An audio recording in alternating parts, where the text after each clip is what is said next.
The name Expanse for the album came about over time. The album was supposed to be called Live Out Loud, which was built on the song I Will Remember that I wrote for my sister. But I did not want the album to be about living out loud, though that is an important part of it. Expanse was the idea that I was really feeling.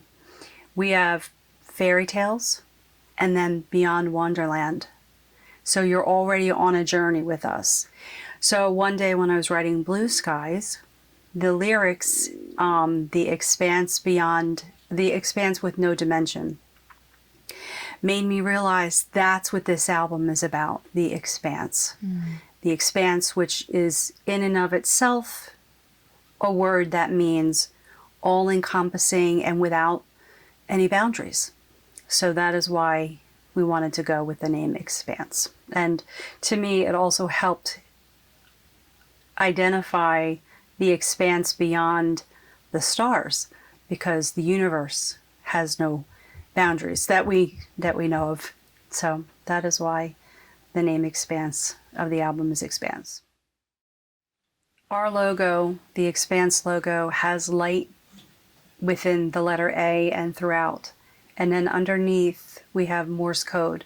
It might look like dots, but it is a Morse code, and it does mean something. And the hint is that there is light in the expanse. So one is dependent on the other, and it is a nod to what the overarching message of the album is. The Morse code stands for Embrace the Light. Embrace the Light refers to the journey of the album from searching for purpose to finding the light. The reason that it works so well is because the last song is called The Light, which is what we're searching for. We try to bring an ethereal feel through certain elements, but we also wanted it to be rocking. We wanted to purposely set out to create an epic, symphonic, ethereal feeling, vibing, cinematic, rocking album. So it was a mashup of a bunch of different elements, and I feel like it really hammered home the goal. Comparing this album to any other artists that have put out albums before is a little bit difficult, because I feel that we do really have our own sound. We've been equated to Nightwish and also Yes, and Pink Floyd and also Evanescence, and oddly enough, Pat Benatar and Heart. So there are a lot of different influences in our music, but it is also very unique at the same time.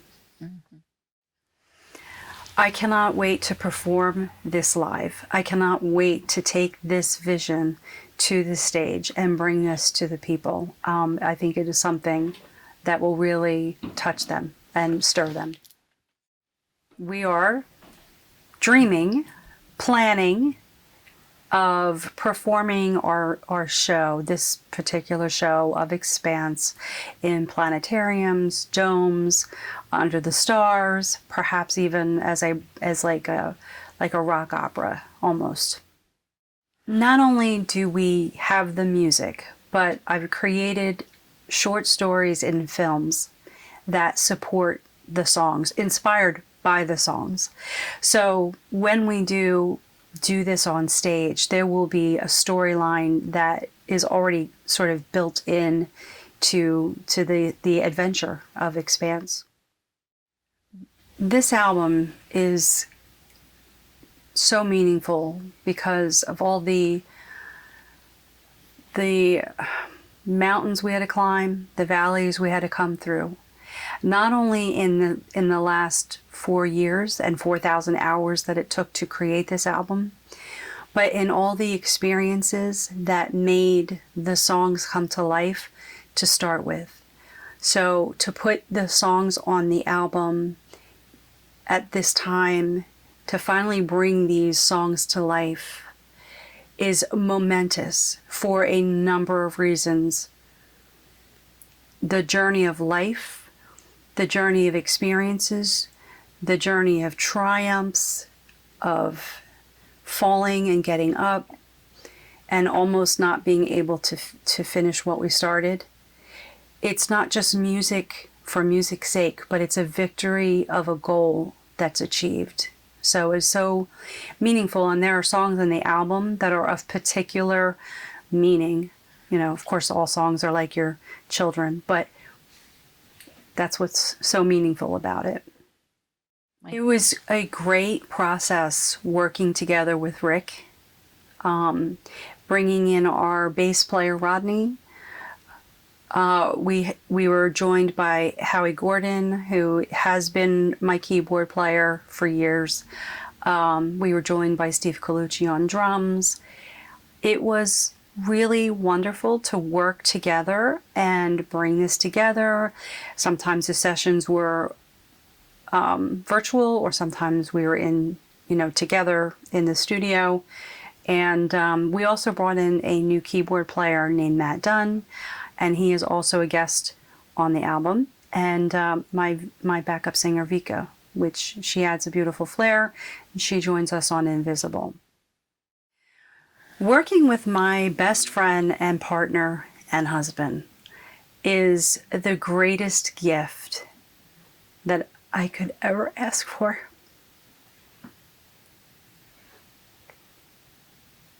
Enough said.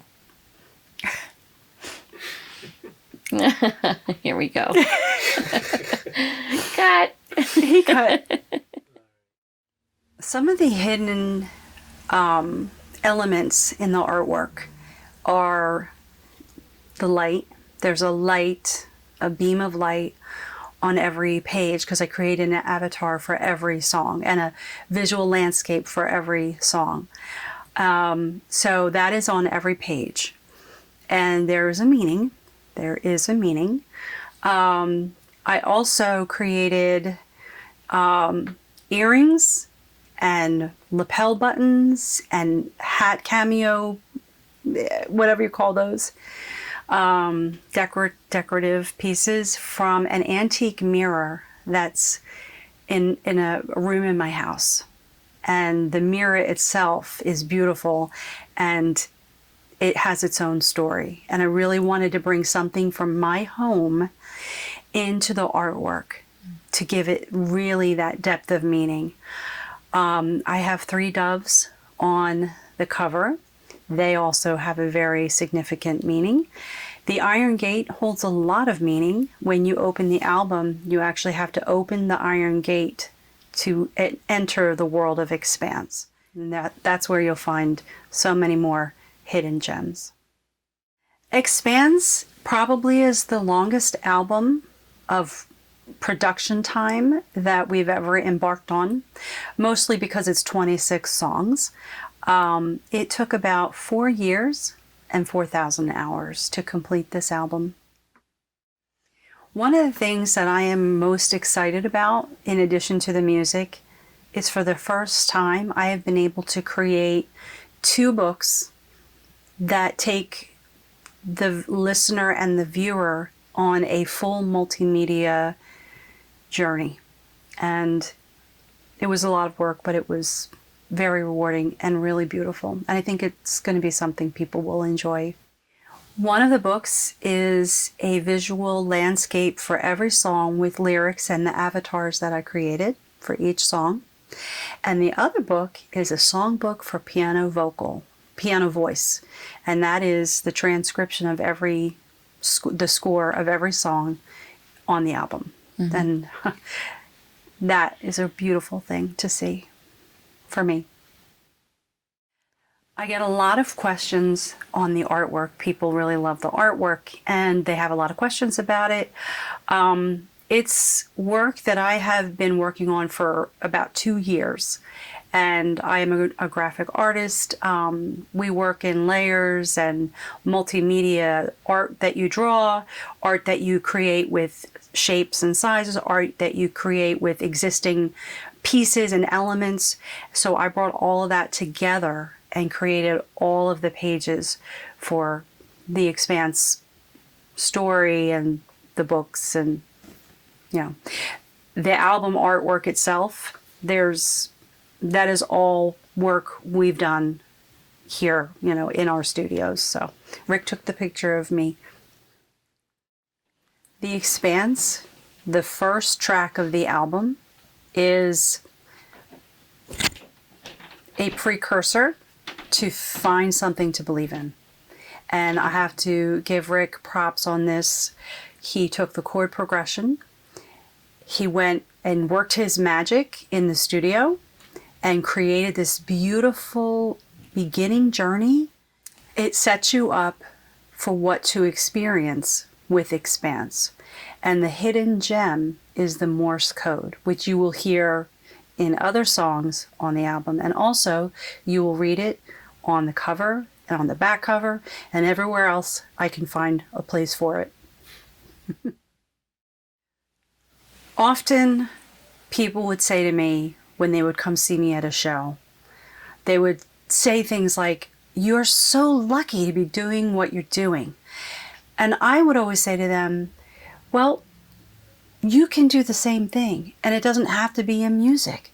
You could be passionate about sewing or gardening or soccer or being a friend. It could be anything in this life, but all you have to do is you have to start somewhere. You have to find something to believe in. And when I started manifesting this idea, I wrote about it because I want to let people know that they can find their passion and their purpose. And that is the reason and the meaning behind Find Something to Believe in. I Will Wait should really be the name of the story of waiting, because I wrote this song a long time ago and it started out as a really beautiful short idea, but it morphed into what you hear now. And I Will Wait, it harkens to someone being separated from us where we don't want to be separated, and you vow to always be there and to wait. I did take it a little step further and made a story about a woman whose husband goes off to war in space. So, but I Will Wait is a really powerful song about loving someone so much that you would vow to keep the fires burning when they're gone and wait for them when they return. Romance does not inform my everyday life, but I spent so much time in a darker place where love was not the overarching story. It was the fight for survival. Love is a gift. It's a treasure. And now that I have stumbled into it so beautifully, it is kind of the hero of the story without saying it's the hero. So I want this album to be about the power of love. And so if that's shining through, then I'm very happy about that. Invisible was during a very introspective time. I actually heard a wonderful song on the radio by a prominent male vocalist. It was very vulnerable. And I was like, gee whiz, he can do that. And I'm going to do that because I want to. I've got this feeling inside of me and I'm just going to go noodle around. And I noodled. I noodled on the piano and I dug into that most vulnerable part of myself where I have felt unseen, without getting into too many details, where I have felt unseen. And that journey for myself has gone from feeling invisible to understanding that sometimes our invisibility is not because of someone else, but because of our interpretation. Everyone is busy and, you know, we can get into we could break this whole thing down. But one of the other messages of Invisible is not only how we feel, but sometimes how we treat other people and cause them to feel invisible. And that's a very painful place to be. And what do we do when we feel invisible? We shout, we scream, we're begging for someone to see us. And at the time that I wrote this song, that's where I was at. I don't feel invisible anymore, though. So that's what happens when you spend 4 years on making an album. You go full circle, right? Invisible is one of our highest streaming songs. So this feeling truly must be universal. Love You Forever was our first single. Love You Forever is a song I did write a number of years ago, and it was put on a shelf because I have an entire catalog of songs that are still ready and waiting to be recorded.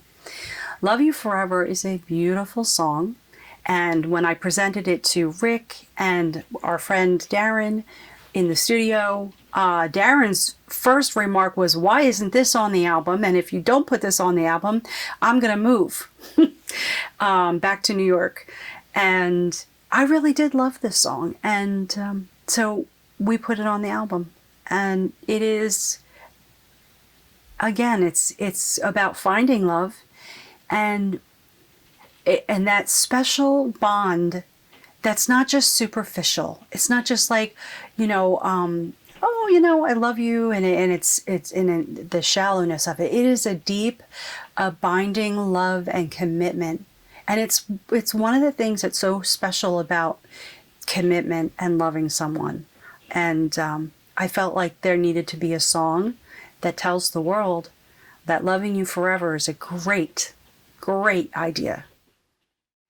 Blue Skies was born from the desire of sharing joy and light with others. I wanted to write a song that was inspiring, that would lift someone up. And when I think about lifting someone up, I think about the expanse beyond the stars, and the expanse that's enormous within our souls, right? Both of those are truly expansive. Blue Skies, I'm going in a spaceship to the outer atmosphere of the earth, looking at what's beautiful beneath. And I'm grounded because I'm tethered.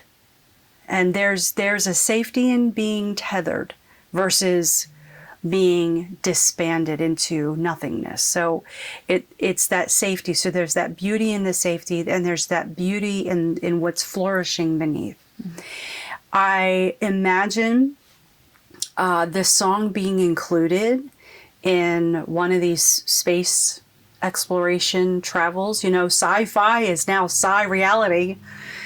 And I have to say, I'm mildly jealous that this recent mission, I believe Polaris was the name of the mission, or there's a person that went up into space, and he is the first person to spacewalk that isn't an astronaut. I envision Blue Skies being the soundtrack of those travels. So that's my goal. I want everyone to feel that enormous expanse of hope, wonder, and enlightenment. I don't know how I learned to tell stories through song. I dig into my heart. I'm imaginative. I close my eyes. I can visualize stories. I want to create words that take the listener on their own exploration. I want them to make a story that's theirs. And I guess that's what helps me create the lyrical landscape. And then the lyrics and the music have their cadences. And I want them to elicit an emotional response. So our music is not passive. Our music is immersive. And I don't know. I guess I'm crazy. I don't know. I don't know where it comes from. Where did you go to school?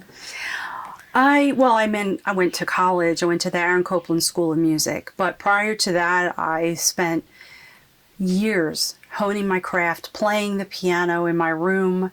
When all the girls were kissing boys under bleachers, I was playing the piano in the piano lab at high school. I mean, I lived and breathed making music and tapping into that, the stream inside my soul. And it comes out my fingers. And I mean, gosh, I sound like such a nerd, but that's me. Our process with Sharon Lia Band. I have written songs or have written on purpose for the project. I usually come to Rick. Rick and I will talk about it. We'll say, these would be perfect for what we're doing next. What's nice about this album is while I did write the material, and I usually come to Rick with all of it done. Rhythm is already set, the chord progressions are set, the melody is set, the lyrics are set, because this is sort of this whole thing that I told you I'm tapping into this stream. What was really great is the light. Rick came to me with a chord progression. He came to me with an idea, and I loved it. And I'm like, we can do something with this. And this was one of the greatest things about the album, was the last song of the album was a true collaboration between Rick and I. I wrote choruses, I wrote secondary chord progressions, lyrics. We worked on all of it together. And so the next step is, once the songs are selected and we go into the studio, then we say to ourselves, how do we want to present these? Well, we want this to be epic symphonic rock. How do we do that? You go in, you lay down these different bass parts. So we had the bass player come. His name is Rodney. And we'd sit down with him and we're like, oh, can you do this here? And give me a little bit of this there. And he would sprinkle his own magic. He's an amazing bass player. And he would sprinkle his magic. Likewise, Rick also played bass on some of the songs. So, he shined there. Then I brought in my keyboard player, my secondary keyboard player, who also helped with some of the strings on some of the songs. And I did strings on some of the songs, or on all of them. It really is sort of, everybody takes a piece and we get it done, whatever it takes to get it done. Risk It All, man. Whew. Risk It All is a song I wrote a long time ago. And it was at a time when I thought, oh my God, it's so hard out there. And it's like, what if we just stopped playing games? What if I just fell in love with you and you just fell in love with me and it was easy? And you know what? What if we just took that risk and we're like, so you know what? I'd risk it all I'd risk my heart being bruised for the thrill of falling for you. Like, what if we just did that? So, interesting story. It's a 6-minute song. And I wrote all these parts and all the attachment parts and all the filler parts and we went through a couple of different musicians in the last 5-6 years. And one guy came in, he's like, you should chop it here and chop it there. And then we were frustrated. We chopped it up and it was like Frankenstein. I couldn't stand it. So I said to Rick, I love this song. It's powerful. It changes chords. It changes key 3 times. You back into a new key signature every time you come out of a chorus. No one knows it because it's so fluid. But when we're playing in the studio, everyone goes, what? Wait, this isn't the same chords I was just playing in the last pass. But I felt it was powerful. I felt the information or the idea of the song was powerful. The reckless abandon of myself saying, I'm going to risk it all, and I'm going to put a 6-minute song on my album, and I don't care. I don't care. And one of the things I like the most about it is towards the end, it amps up, and Rick does this galloping guitar part. And to me, it harkens back to when the chandelier comes down from the ceiling in Andrew Lloyd Webber's Phantom of the Opera. Boom, because I can't help it. There's this operatic part, this cinematic, I can't think of the word, classical, vibe. And it's powerful. So risk it all is, hopefully it's not a big risk. I Will Remember is a song I wrote for my sister. And before she passed away, she asked me if I was happy in my life. And at the time, I had paused music, I had paused art, I had paused a lot of things, and I was in denial. And when she was struck and killed, it put my life into a whole catapult of different feelings, and nothing made sense. And I couldn't even play the piano for a while. It was too painful. But when I finally sat down, I wrote a really angry song. We'll talk about that another time. But I then wrote, I Will Remember. And at the time, I looked at my life going forward without her in it and all the things I remember about her. And then I got into a studio and I recorded it. And there I had it. I made a demo. And it never got the light of day. But people who know me and love me and are a part of my life and my world and have been watching the journey, they know about the song. So it was suggested to me that I put the song on the album. And I was like, yeah, it's time. She'd be really proud of everything I accomplished because of her, in her influence in my life with our last conversation. And then I thought one step further. I've grown so much as a person. I've grown so much as a woman. I learned to hone my voice. I learned to stand up for myself. And not that it was all due to her, but her, losing her was pivotal. So I wrote a new chorus as a songwriter. Because I've grown so much as a songwriter, I wrote a new chorus called, that's because of you, I'm going to live out loud. Because of you, I'm going to live out loud. Because of you, I'm going to live out loud. And I will remember you. So that is looking back at the years between when I wrote the song and recorded it, looking forward, and now. And it is so poignant and it is so personal. The album came out August 30th. Her anniversary was September 2nd. And it was a nod to her, from me, and from her looking down from the stars. If you listen to the lyrics, when I feel a chill in the air, that's because September brings a chill in the air. When I see willow trees, I think of her. So when I created the artwork for it, there's a character under the willow, the weeping willow tree. And that theme runs into my childhood, into a different topic. I Will Remember is a nod to my sister and a nod to anyone who's lost someone in their life who made an impact on them. And how many of us can say, I will remember you. I will remember you for what you've done in my life.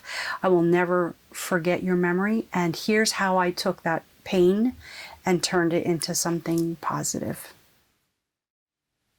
Feel It in My Bones is a song that's resonating with people.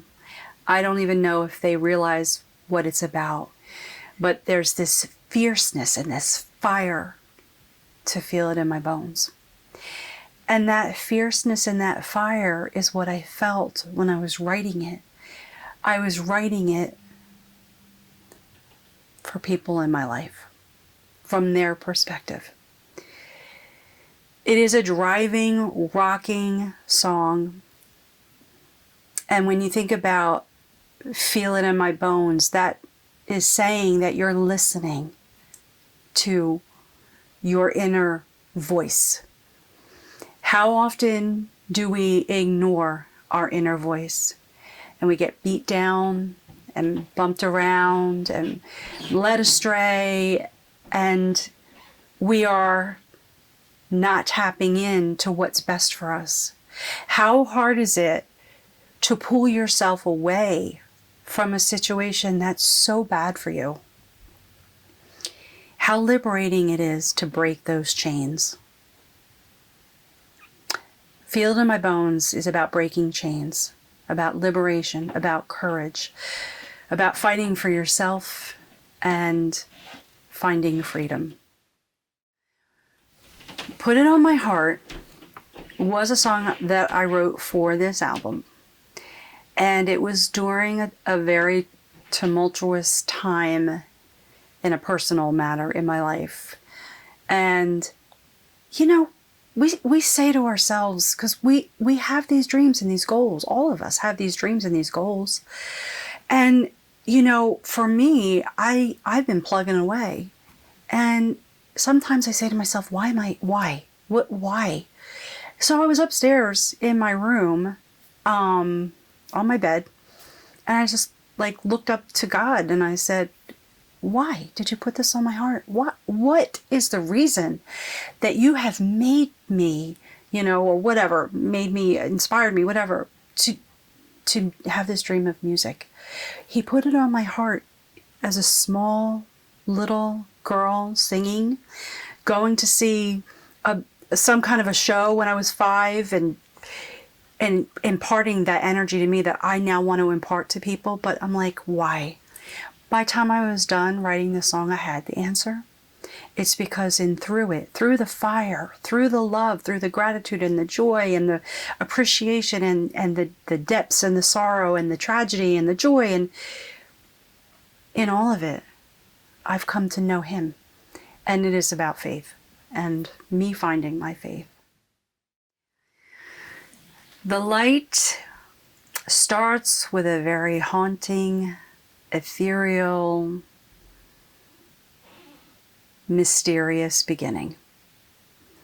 The ebb and flow and the tension are all designed to paint a picture for the listener and then answer the question or define the mystery solved.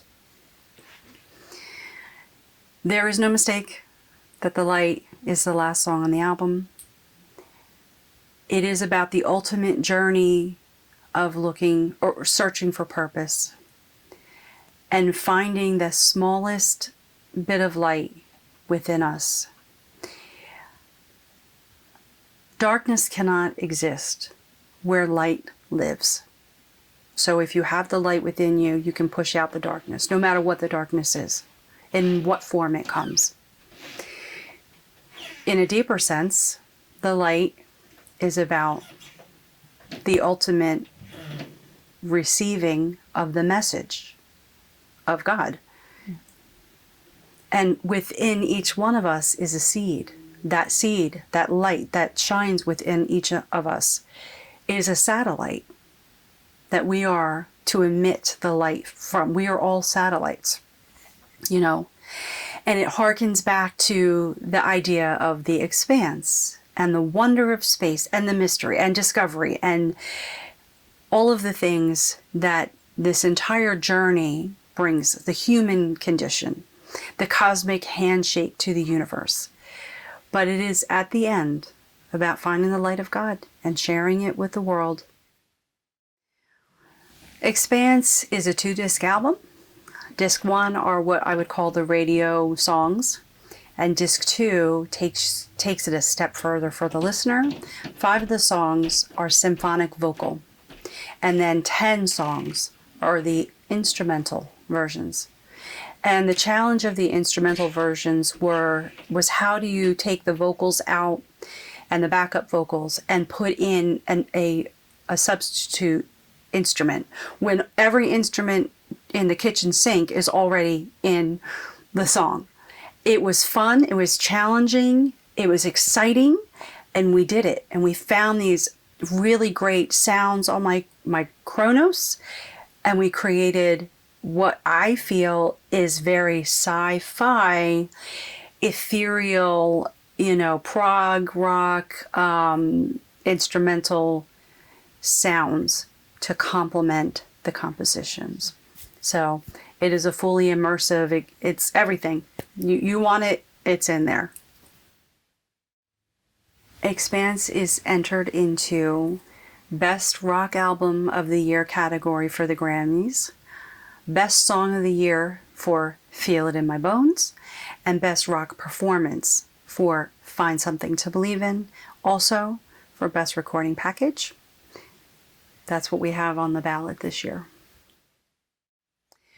We have entered EXPANSE for Best Rock Album of the Year for the 67th Grammy Awards. Hi, Sharon Lia here. We just released EXPANSE and it is on the ballot for the 67th Grammy Awards. We hope you will consider it in Best Rock Album of the Year. When Rick and I got together, it was already a second chance.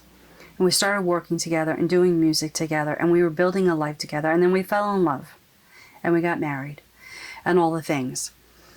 We started working on our third album, EXPANSE, and he became very ill. And it was touch and go, and it did not look good. And every day the hospital would tell me to prepare myself. So the clock stops. Everything stops when you're in that mode. And nothing else matters. Music doesn't matter. Nothing matters. Miraculously, he came home 46 days later. He was not well. He had lost a ton of weight. One of the things that kept him going for himself is the power of music. He's a musician. He loves guitar. He loves engineering.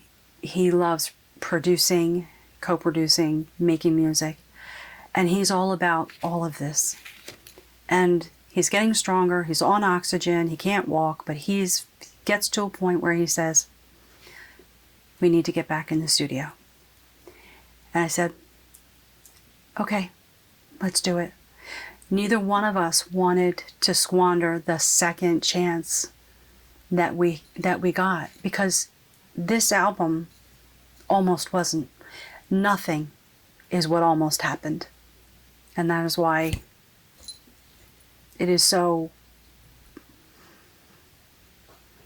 powerful to have been able to create this experience for others, but for ourselves.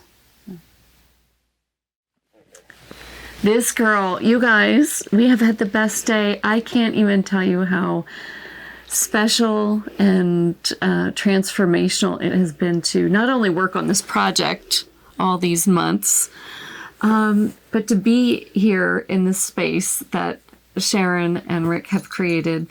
It's truly just a world of their own that is imbued with love and beauty. And, you know, it's a whole different universe. And it goes throughout their whole home, their lives, their stories. And can only say I wish you every success. Thank you. She's so wonderful. It's so wonderful to work with you and to have you here and to be sharing these stories and to have you bringing out the best in us. You know, it's remarkable what you do. Oh, so thank you so much. We're really happy that you're here. And that means everything. Yeah, we love you. And Bean, I gotta show you Bean. This cat. Oh my gosh. Come here, you. This here. animal. I'll let you sit front and center. My God. Look at this cat. Look at this. She's so adorable. Look at that face. Oh my God. Beanie wee. Beanie wee. Oh.